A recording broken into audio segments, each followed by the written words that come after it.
The travel section of the university bookshop had half a shelf of Japan guidebooks and half a shelf of Japan etiquette books.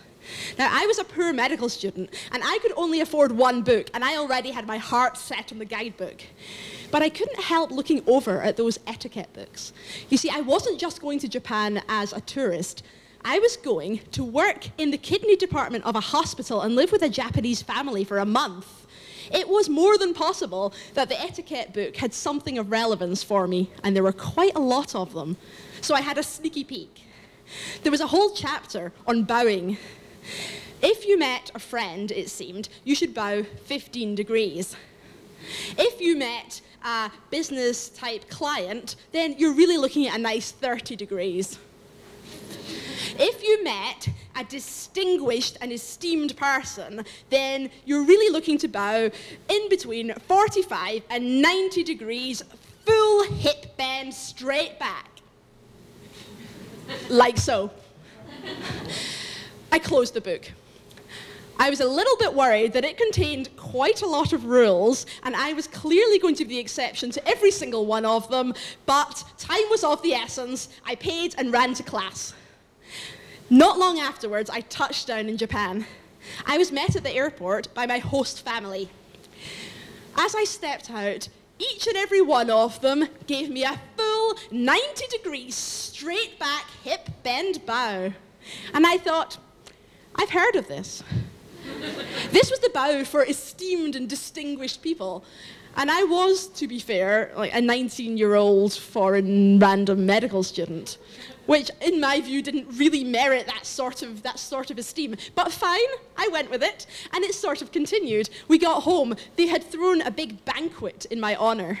It was delightful, and I sat down, there was hundreds of plates available, so I picked up my chopsticks and I started eating. Now, when I started eating, the mood around the table was jovial. But as I continued eating, there was a change. People started to get a little bit morose, upset, despondent. And I probably wasn't being paranoid that every time I took a bite of my food, everyone got more unhappy.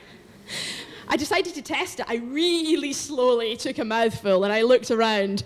The little sister started to cry. I knew it. I turned to the father and I did the international "what's up" signal, and he went to the bookshelf, pulled down a huge dictionary, spent several minutes leafing through it, and came to the word he was looking for: curse. It transpired, through much more dictionary work, that by eating, I had been casting a curse on the household. I had done this, it transpired, through crossing my chopsticks above the place where I was holding them. Well, I can assure you I was not the most popular member of the Fujimori household that night. But I stole a pair of the chopsticks and I ran upstairs to hide in my bedroom and practiced furiously for hours, trying really, really hard to never cross those chopsticks again. And kind of wishing I'd read the chopstick etiquette bit of the book. A few nights later, I was armed not only with my chopstick knowledge, but with two new Japanese words. One was "excuse me," sumimasen. One was "kidney," jinzo. I was feeling kind of good at myself as I sat down and started eating. And suddenly, everyone looked at me, and it was the same expression as the curse expression, which I was becoming familiar with. And I looked down, and my chopsticks could not have been less crossed. They were parallel, they were vertical, and they were in my bowl of rice. More dictionary work ensued, and it transpired that this time I had offered my rice to the dead. But not just any dead. I had to offer this rice to the dead grandfather who'd recently died many, many miles away, and his shrine was somewhere distant, that we then all had to gulp down our food, get in the car, and spend a long, silent, dark drive through the night to the grandfather's shrine, where, not knowing what was happening, I offered the rice to the dead. I used my word, "surimasen," excuse me. They didn't seem impressed. Everyone was probably just as happy as me when it was my final night in Japan. Particularly, I would have thought my hospital colleagues, because a doctor, or indeed a medical student, with 2 words in their language didn't prove to be quite as useful as I had hoped. I said excuse me a lot, I said kidney a lot, that was really about it.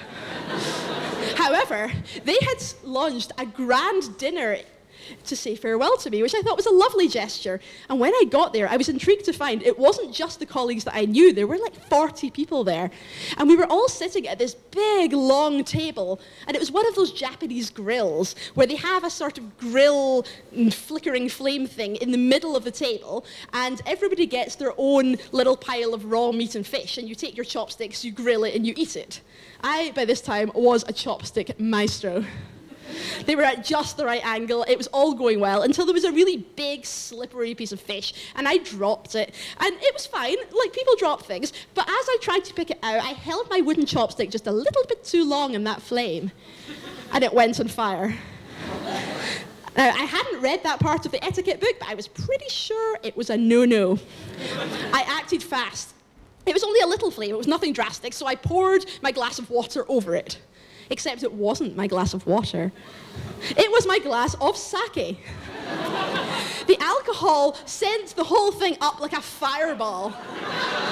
Suddenly the entire table is consumed by fire, and all of these 40 Japanese people are wondering, what should we do? The etiquette is not to acknowledge the foreign person's faux pas, but we're possibly going to die. They stayed there, sitting motionless, as the waiter came and scooshed everyone with fire extinguisher powder. They sat motionless as the sprinklers went on and the water dripped down the cheeks, leaving little streams in their white and grey coated powder faces. I felt I needed to say something, and I looked through my 2 words that I had in Japanese. Kidney wasn't appropriate here. Surimasen, I announced. And then one of the people I didn't know turned to me and said, I think you say this wrong. You tell us not to shave? I thought about all the many, many people I had told not to shave over the previous month. At this point, fortunately, my host doctor got up to make a speech, and he made the first speech that he had ever made in English, and I was so excited because I hadn't heard him speak English ever. I had no idea what was going on, and he had this translated piece of paper. It was a little bit damp and covered in powder, but it was still good. Esteemed colleagues, he said, thank you so much for gathering here today from all over the region to honor this distinguished, esteemed, and world-famous Professor Layla McKay. There had been a miscommunication. I had said medical student, and they had read esteemed, world-famous professor.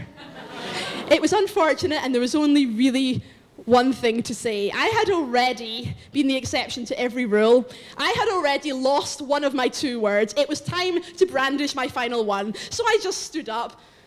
I couldn't bear to crush their dreams. I smiled, and I just said, Shinzo. Thank you.